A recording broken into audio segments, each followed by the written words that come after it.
Hi everyone, this is robin और एक और सेशन में मैं आपका स्वागत करता हूँ। ये हमारा रिलेट करेगा फिज़िक्स से। तो देखिए, इंपॉर्टेंट क्वेश्चंस होंगे। बाइलिंगुअल मैं आपको समझाने की कोशिश करूँगा।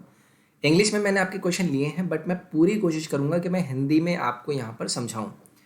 ऑप्शन के साथ साथ मैं कोशिश करूँगा कि एडिशनल इन्फॉर्मेशन मैं आपको देने की कोशिश करूँ। तो इसी कॉन्सेप्ट पर बेस हमारा ये फिज़िक्स से रिलेटेड सेशन होगा, जो कि आपके CHSL 2019 के रिज्यूम होने वाले अगस्त में पेपर्स के लिए बहुत ज़्यादा फायदेमंद होगा।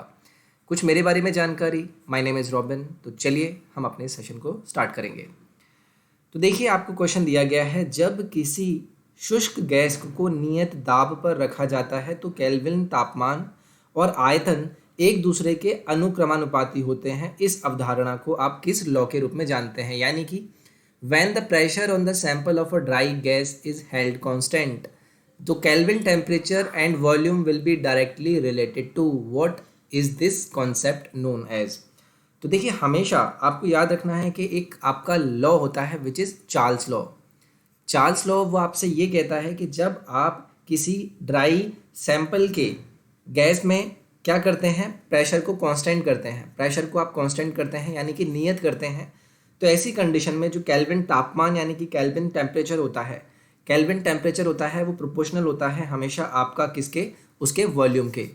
तो ऐसी कंडीशन में जो आपके पास वैल्यू आती है वो V/T प्रोपोर्शनल हो जाता है आपका किसी कांस्टेंट के। अब यहाँ पर आप V की बात करेंगे, ये आपका वॉल्यूम हो गया यानी कि आयतन हो गया, T आपका क्या हो गया, गैस का तापमान यानी कि टेम्परेचर हो गया, जिसे आप केल्विन में मेजर करते हैं। और K आपका यहाँ पर क्या है, एक कांस्टेंट है यानी कि नियतांक है। तो ऑप्शन नंबर आपका यहाँ से हो जाएगा सेकंड नंबर।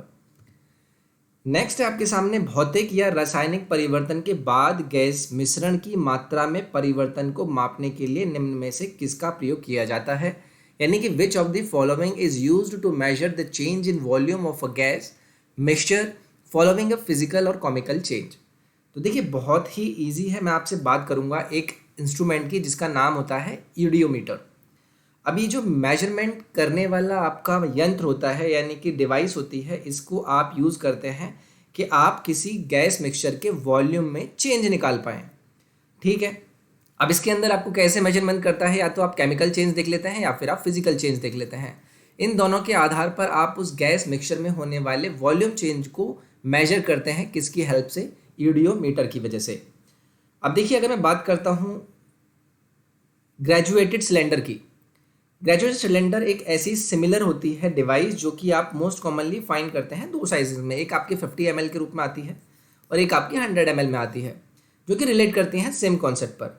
अब अगर मैं बात करूं कि आप इसमें अंदर क्या यूज़ करते हैं, तो वाटर और मरकरी दोनों को यूज़ किया जाता है। बट द कॉन्सेप्ट एक, अगर मैं बात करूं आपसे कि किसी भी रासायनिक परिवर्तन या फिर भौतिक परिवर्तन के बाद जो मिक्सचर होता है गैस का, उसकी वॉल्यूम में जो चेंज आता है उसे आप किससे मेजर करते हैं? वो करते हैं ईडियोमीटर से। नेक्स्ट है आपका, वायुमंडल में आर्द्रता मापने के लिए प्रयुक्त यंत्र को क्या कहते हैं? यानी कि which instrument is used for measuring humidity of atmosphere.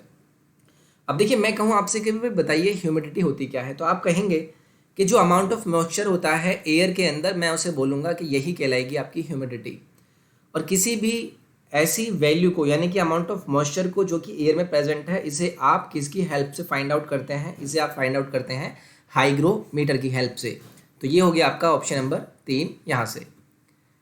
Next आपके सामने, वायु दाब को मापने के यंत्र को क्या कहते हैं? यानी कि the instrument used for measuring air pressure is called. तो देखिए, वायु दाब यानी कि एयर प्रेशर, अगर आपको इसे मेजर करना है तो आप यूज़ करते हैं बैरोमीटर। ये आपको क्लियर होगा कि बैरोमीटर क्या है, एक इंस्ट्रूमेंट है जो कि आपका एयर प्रेशर को मेजर करता है। उसके बाद मैं आपसे बात करूंगा एनेमोमीटर। अगर मैं एनेमोमीटर की बात करूं कि आप इस इंस्ट्रूमेंट को किस लिए यूज़ करते हैं, तो इसकी हेल्प से आप मेजर करते हैं स्पीड ऑफ विंड को। तो आपको एनेमोमीटर का पता चल गया, बैरोमीटर का पता चल गया। हाइग्रोमीटर, अभी मैंने आपसे पहले ही मतलब पिछले ही क्वेश्चन में पूछा था कि आप इसे ह्यूमिडिटी के मेजरमेंट में यूज़ करते हैं। उसके बाद थर्मोमीटर की मैं बात करूँ, ये इंस्ट्रूमेंट होता है जो कि आपका टेम्परेचर मेजर करने के लिए यूज़ होता है। नेक्स्ट है आपका, निम्नलिखित में से कौन सी विद्युत चुंबकीय तरंग नहीं है? यानी कि which one among the following is not an electromagnetic wave. तो देखिए, इलेक्ट्रोमैग्नेटिक वेव निम्नलिखित में से कौन सी नहीं है, ये आपको यहाँ पर दिए गए ऑप्शन में से बताना था। अब मैं आपसे कहता हूँ कि अगर आपको ऑप्शन दिए गए हैं, आप एक एक करके ऑप्शन चेक करेंगे। देखिए मैं बोलूँ आपसे कि भाई इलेक्ट्रोमैग्नेटिक रेडिएशन एक्चुअली में किस तरीके से आप डिफाइन कर सकते हैं, तो आप इसे रेफर करते हैं ऐसी वेव्स को लेके जो कि इलेक्ट्रोमैग्नेटिक फील्ड रखनी है। यानी कि पहले तो ये पता चल गया ये वेव्स होती हैं जिसके अंदर आपका इलेक्ट्रोमैग्नेटिक फील्ड आपको देखने के लिए मिल जाता है। ये क्या करती हैं, प्रोपोगेट करती हैं यानी कि रेडिएट करती हैं थ्रू स्पेस, जिसके अंदर आपका इलेक्ट्रोमैग्नेटिक रेडिएंट एनर्जी होता है। यानी कि इलेक्ट्रोमैग्नेटिक रेडिएंट एनर्जी को कैरी करने वाली ये ऐसी अवस्था में पाई जाती हैं। अब इसके अंदर क्या होती हैं, आपकी रेडियो वेव्स आती हैं, रेडियो वेव्स आती हैं जो कि आपका ये आती हैं, यानी कि रेडियो वेव्स आती हैं। उसके बाद आपकी माइक्रोवेव्स भी आती हैं, यहाँ पर नहीं दिया गया है, लिख लेंगे यहाँ पर, माइक्रोवेव्स भी आती हैं आपकी इसके अंदर। इसके साथ साथ आपकी इसके अंदर इंफ्रारेड आती हैं, तो ऑप्शन नंबर 4 भी आपका इसके अंदर आता है। उसके साथ साथ मैं आपसे कहूँ एक्सरेज भी इसके अंदर आती हैं, लेकिन कैथोरेड नहीं आती हैं आपकी इलेक्ट्रोमैग्नेटिक वेव्स के अंदर, तो ये हो जाएगा आपका ऑप्शन नंबर 3 यहाँ से करेक्ट। इसके साथ साथ गामा रेडिएशन भी इसके अंदर आता है, ठीक है, गामा रेडिएशन भी लिख लेंगे आगे के लिए। गामा रेडिएशन भी आपका इलेक्ट्रोमैग्नेटिक वेव्स के अंदर में आता है।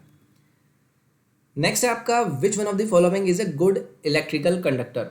अगर मैं आपसे इस क्वेश्चन को बात करूं आंसर करने की, तो आप बता दीजिए कि भाई निम्नलिखित में से कौन सा अच्छा विद्युत चालक है। तो आपको क्या करना होगा, आपको देखना होगा, आपको समझना होगा कि एक्चुअली में अगर मैं इलेक्ट्रिकल कंडक्टिविटी की बात करता हूं तो उसमें मुझे क्या क्या चीज़ें ध्यान में रखनी होती हैं, क्योंकि उसी के बाद मैं बता सकता हूं कि एक्चुअली में आपका आंसर क्या होने वाला है। अब मैं बात करता हूं एक इलेक्ट्रिकल कंडक्टर की। इलेक्ट्रिकल कंडक्टर क्या होता है, एक सब्सटेंस होता है जिसके अंदर आप इलेक्ट्रिकल चार्ज को एक्चुअली में कैरी करा सकते हैं। जो इलेक्ट्रिकल चार्ज होते हैं वो आपका कैरी करते हैं, फ्लो में रहते हैं, वही हो जाता है आपका इलेक्ट्रिकल कंडक्टर। उसके साथ मैं कंडक्टर्स की बात करूं, जो कंडक्ट करते हैं इलेक्ट्रिकल करंट को वेरी इजीली बेस्ड ऑन क्या करते हैं, वो फ्री इलेक्ट्रॉन्स के माध्यम में उसको तय करते हैं, यानी कि फ्री फ्लो ऑफ इलेक्ट्रॉन्स होता है। अब अगर मैं बात करूं गुड कंडक्टर्स के एग्जाम्पल, आपका कॉपर हो जाता है, उसके साथ साथ आपका एल्यूमिनियम भी है, उसके साथ साथ आपका गोल्ड भी है, उसके साथ साथ आपका ग्रेफाइट भी है, उसके साथ साथ आपका सिल्वर भी है। तो निम्नलिखित में से बताना है कौन सा एक इलेक्ट्रिकल गुड कंडक्टर है। तो ये हो जाएगा आपका क्या, यहाँ से आंसर हो जाएगा आपका ग्रेफाइट, जो कि एक अच्छा इलेक्ट्रिकल कंडक्टर है। नेक्स्ट है आपका the force which makes a vehicle to stop when brakes are applied is called. तो आपको बताना है वो कौन सा फोर्स होता है, यानी कि ब्रेक लगाने पर वाहन को रोकने वाले बल को क्या कहा जाता है, ये आपको बताना है। तो ऑब्वियसली अगर आप ब्रेक लगाकर किसी चीज़ को रोकते हैं तो वहाँ पर आपको एक ही चीज़ पता चलती है कि वो होता है आपका फ्रिक्शनल फोर्स। अगर समझने के लिए मैं बताऊं कि कोई गतिशील वस्तु है, आपको उसे रोकना है, ये आपकी इसमें है, मोशन में है, आपको इसके क्या रखना है, रोकना है। तो कोई भी ऐसा फोर्स हमेशा वस्तु की गति की दिशा के विपरीत लगना चाहिए, यानी कि आप अगर इधर जा रहे हैं तो इसके ऑपोजिट में आपको लगाना पड़ेगा एक रिजल्टेंट फोर्स, जिसे आप बोलते हैं क्या, फ्रिक्शन फोर्स। ये हो जाएगा आपका फ्रिक्शनल फोर्स, जो वस्तु की गति का विरोध करेगा। अब देखिए अगर मैं बात करूँ फ्रिक्शन की, तो ये क्या करता है, अपोज करता है आपकी किसी वस्तु को चलने का। तो इसके कारण क्या होता है, आपका फ्रिक्शन वहाँ से जनरेट होता है, जिसकी वजह से वस्तु क्या होती है, दूसरी अगर इस फेज पे जा रहा है तो सेकंड फेज पर यहाँ पर आपका फ्रिक्शन जनरेट हुआ, तो ये क्या होगा, यहाँ पर टेंडेंसी जनरेट करेगा कि आगे मूव ना कर पाए। तो इस वजह से ये जो रीज़न होगा ये आपका होगा फ्रिक्शनल फोर्स। नेक्स्ट है आपका anemometer is an instrument measured meant for measuring. तो देखिए मैंने पहले भी आपसे बात की थी कि विंड स्पीड, यानी कि एनीमोमीटर से दिए गए विकल्पों में से क्या मापा जाता है, तो हवा की तीव्रता को आप नापते हैं एनीमोमीटर से। उसके साथ अगर मैं एयर वेलोसिटी की बात करूं तो एनीमोमीटर क्या करता है, चेंज करता है, डिटेक्ट करता है वो चेंज जो कि उसकी physical property of the fluid में यूजुअली आते रहते हैं। नेक्स्ट है आपका कमाली तुला किस सिद्धांत पर काम करती है, यानी कि spring balance works on the principle of. तो देखिए ये आपकी काम करती है हुक्स लॉ पे, हुक्स लॉ पे। तो देखिए अगर मैं बात करता हूँ आपकी स्प्रिंग बैलेंस, या फिर इसे हिंदी में बोलते हैं स्प्रिंग तुला, ये आपका हुक के नियम पर आपका क्या करता है, काम करता है। अगर मैं बात करूँ आपसे कि भाई एक्चुअली में ये रिजल्टेंट वैल्यू आपको किस तरीके से देता है, आप इसको किस तरीके से समझ सकते हैं, और इन द एंड आप हुक्स लॉ को किस तरीके से डिफाइन कर सकते हैं। तो मैं ये कह सकता हूँ कि अगर आप किसी इलास्टिक लिमिट के अंदर रहते हुए किसी सॉलिड मटेरियल में एक ऐसा प्रिंसिपल, यानी कि जो कि स्ट्रेस को इम्पोज कराता है सॉलिड पर, डायरेक्टली प्रोपोर्शनल होता है वो स्ट्रेन के। तो यानी कि अगर मैं बात करूँ फोर्स की, तो उसकी स्ट्रेन पर क्या होता है, प्रोपोर्शनल होता है। इसी को आप बोल देते हैं क्या, हुक्स लॉ। नेक्स्ट है आपका if there were no gravity which of the following will not be there for a fluid. तो अगर आपकी ग्रेविटी नहीं होती तो निम्नलिखित में से कौन सा आपका क्या करता, which of the following will not be there for a fluid, तो वो फ्लूइड के रूप में काम नहीं करता, मतलब फ्लूइड के अवस्था में वो कोई भी उसका यूजुअल आप मेजरमेंट नहीं कर पाते। तो ये होता है आपका अपवर्ड थ्रस्ट, यानी कि ऑप्शन नंबर 4 आपका यहाँ से करेक्ट हो जाएगा। सो ये था हमारा एक और सेशन जो कि फिजिक्स पर बेस्ड था। अगर आपको सेशन पसंद आया तो please do like it, share करें, सब्सक्राइब करें चैनल को। टेलीग्राम और इंस्टाग्राम के पेज के लिंक्स आपको डिस्क्रिप्शन में मिल जाएंगे, आप वहाँ पर जाकर फॉलो कर सकते हैं। मैं नेक्स्ट पार्ट में मिलता हूँ। अपना ख्याल रखिए, take care, bye bye, thank you.